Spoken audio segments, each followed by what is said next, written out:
नमस्कार दोस्तों, रोशन fantasy cricket channel में आपका स्वागत है।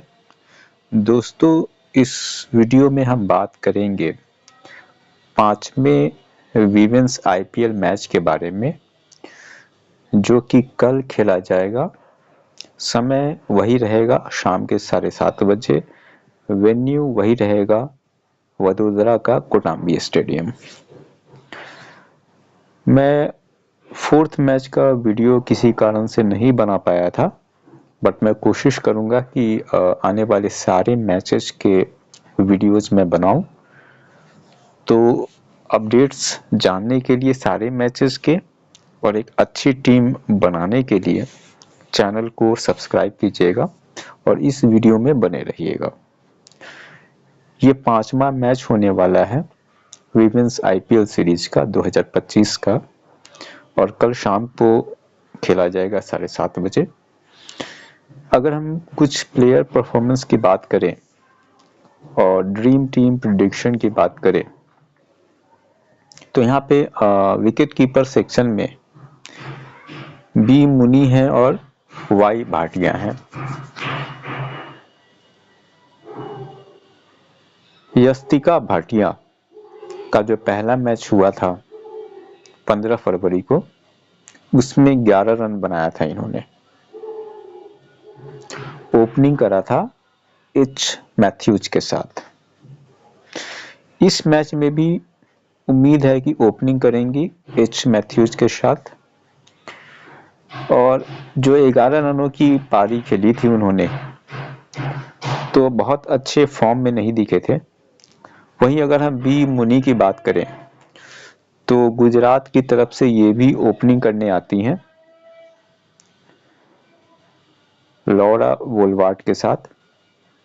जो पहला आईपीएल मैच था 14 फरवरी को, उस मैच में इन्होंने हाफ सेंचुरी लगाई थी।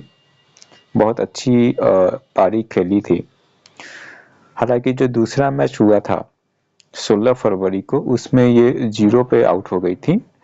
बट बहुत ही बड़े लेवल की प्लेयर हैं, और अगर आप यस्तिका भाटिया के साथ कंपेयर करें तो मैं आपको सजेस्ट करूंगा कि आप बी मुनी के साथ ही जाएं। खासकर अगर आप हेड टू हेड या स्मॉल लीग के लिए टीम बना रहे हैं तो बी मुनी जो है वो फर्स्ट जो है आप चॉइस होनी चाहिए। अगर आप मल्टीपल टीम्स बना रहे हैं मेगा लीग्स के लिए तो किसी एक मैच में आप यस्तिका भाटिया को ट्राई कर सकते हैं। अदरवाइज हेड टू हेड या स्मॉल लीग के मैचेस में आप बेथ मुनी के साथ जाइए। तो यहाँ पे हम बेथ मुनी को सिलेक्ट कर रहे हैं। फिर हम आते हैं बैटिंग सेक्शन में। बैटिंग सेक्शन में जो इम्पोर्टेंट प्लेयर्स होने वाले हैं, अगर हम इस जो आईपीएल का सीरीज स्टार्ट हुआ उसके पहले मैचेस को अगर हम देखें तो एल वॉलवार्ट ये ओपनिंग करती हैं, जैसा कि मैंने कहा, बेथ मुनी के साथ। जो 16 फरवरी का मैच हुआ था उसमें इन्होंने 16 रन बनाए थे, और पहला मैच जो हुआ था 14 फरवरी को, उसमें 6 रन बनाए थे। तो लास्ट के 2 मैचेस की अगर हम बात करें तो बहुत अच्छे फॉर्म में नहीं है। हालांकि ओपनिंग करते हैं, हो सकता है कि इस मैच में एक लंबी इनिंग खेलें, बट ऐसा भी उम्मीद है कि इस मैच में भी तेज खेलने के चक्कर में ये पावर प्ले में आउट हो जाएं। तो अगर आप मल्टीपल टीम्स बना रहे हैं तो निश्चित रूप से आप इनको ट्राई कर सकते हैं। अगर आप हेड टू हेड या स्मॉल लीग के लिए जा रहे हैं तो मैं आपको सजेस्ट करूंगा कि इनको अपनी टीम में ना लें। फिर हम आते हैं एच कौर।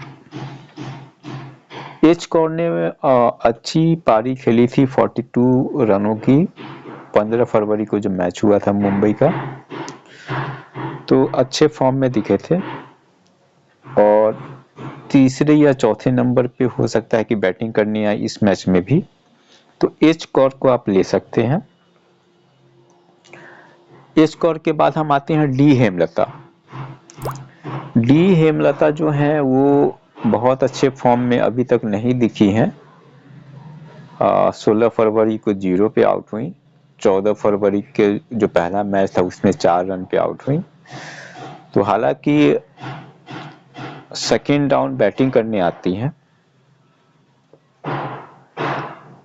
लेकिन अगर हम लास्ट के 2 मैचेस की परफॉर्मेंस देखें तो सेफ पिक नहीं है। अगर आप मल्टीपल टीम्स में जा रहे हैं तो इनको 1-2 मैच में आप ट्राई कर सकते हैं हेड टू हेड, या फिर स्मॉल लीग में आप इनको सिलेक्ट नहीं कीजिएगा।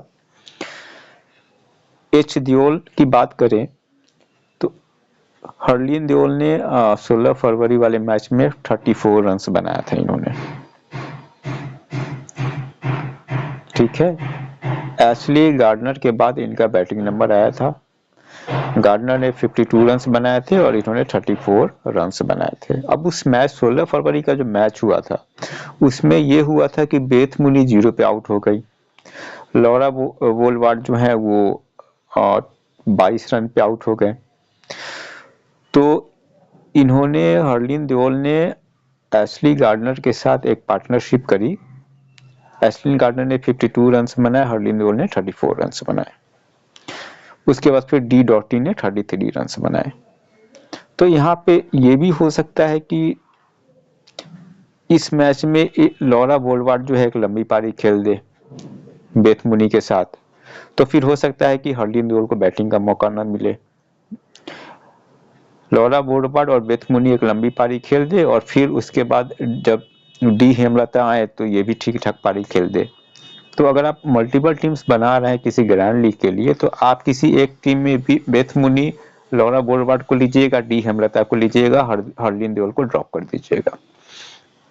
यहाँ पे हेड टू हेड की अगर आप बात कर रहे हैं तो आप डी हेमलता को ड्रॉप कीजिए, लॉरा वोलवार्ड को ड्रॉप कीजिए और एच देओल को इनके लास्ट मैच के बिहाफ पे, परफॉर्मेंस के बिहाफ पे इनको आप सिलेक्ट कर लीजिए।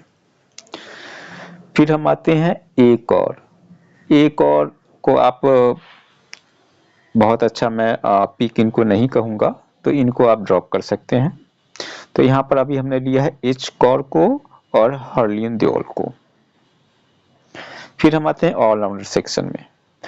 ऑलराउंडर सेक्शन में जो पहला जो आपको दिखाई दे रहे हैं प्लेयर वो है एच मैथ्यूज। मुंबई की बहुत ही इंपॉर्टेंट प्लेयर हैं, ओपनिंग करती हैं। लास्ट मैच जो हुआ था मुंबई का इस सीरीज में 15 फरवरी को, उसमें हालांकि 0 पे आउट हो गए थे बट 2 विकेट लिया था 32 रन दे के 4 ओवरों में। तो बहुत इंपॉर्टेंट जो है ऑलराउंडर हैं और अगर बैटिंग में ना चलें तो बॉलिंग से विकेट ले लेते हैं। तो मोस्ट जो इम्पोर्टेंट पिक्स हैं, जैसा कि मैं अपने बाकी के 2-3 वीडियो में बता चुका हूं कि विमेंस प्रीमियर लीग में कुछ ऑलराउंडर्स हैं जिनको कि आपको लेना ही लेना है। तो उन ऑलराउंडर्स में एच मैथ्यूज है, एन ब्रंट है, ए केर है और ए गार्डनर है, डी डॉटिन है। अब यहाँ पे मैं एक एक करके बात करूंगा। अगर अभी तक आपने सब्सक्राइब नहीं किया है तो सब्सक्राइब कर लीजिए और लाइक कीजिएगा। एच मैथ्यूज एक पॉसिबिलिटी है कि इस मैच में भी ओपनिंग करेंगी और एक लंबी इनिंग जो है खेल देंगी। अगर मान के चलिए कि ज़्यादा रन नहीं बना पाती हैं तो इतनी अच्छी बॉलिंग करती हैं, 1-2 विकेट झटक लेंगी और ड्रीम टीम में इनका नाम आ जाएगा। तो इनको आप निश्चित रूप से लीजिएगा। फिर हम आते हैं एन ब्रंट पे। एन ब्रंट ने, अगर हम इनका 15 फरवरी का जो इनिंग्स था 80 रनों का, बहुत ही शानदार इनिंग, और 80 रन के अलावा 4 ओवर में 38 रन दे के 1 विकेट भी लिया था इन्होंने। तो मस्ट पिक है। ए केयर की बात करें तो ए केयर हालांकि 9 रन पे आउट हो गई थी बट इन्होंने अगेन 4 ओवर में केवल 21 रन दिया था।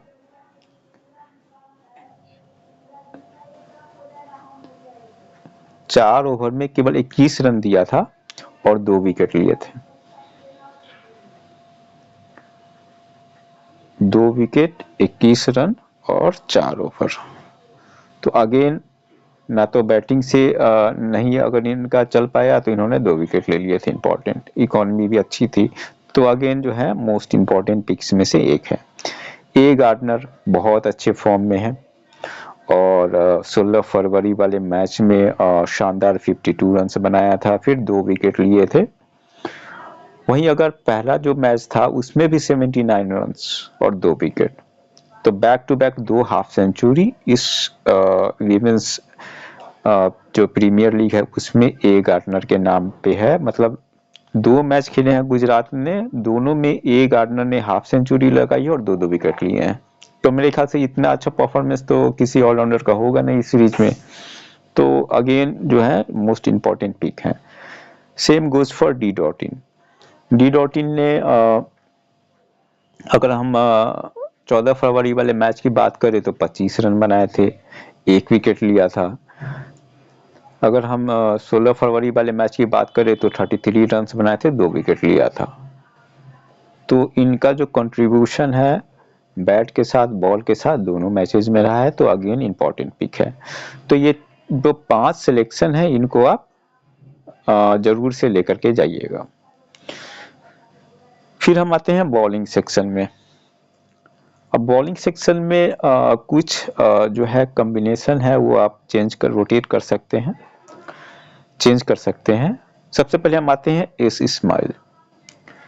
एस इस्माइल जो है सो right arm fast medium bowler हैं। 4 ओवर हो सकता है कि इनको पूरा मिलेगा बॉलिंग करने के लिए। अगर हम जो लास्ट जो मैच था 15 फरवरी को मुंबई का, उसमें भी 4 ओवर इन्होंने किया था, 1 विकेट लिया था और केवल 18 रन दिए थे इन्होंने। तो बहुत अच्छी इकॉनमी थी, 1 इम्पॉर्टेंट विकेट लिया था। तो अगर मुंबई पहले बॉलिंग करने के लिए आती है तो पावर प्ले में आपको ये विकेट लेते हुए दिख सकते हैं या फिर डेथ ओवर्स में भी। तो पहले अगर मुंबई बॉलिंग करती है तो निश्चित रूप से आप इनको लीजिएगा, एस इस्माइल को।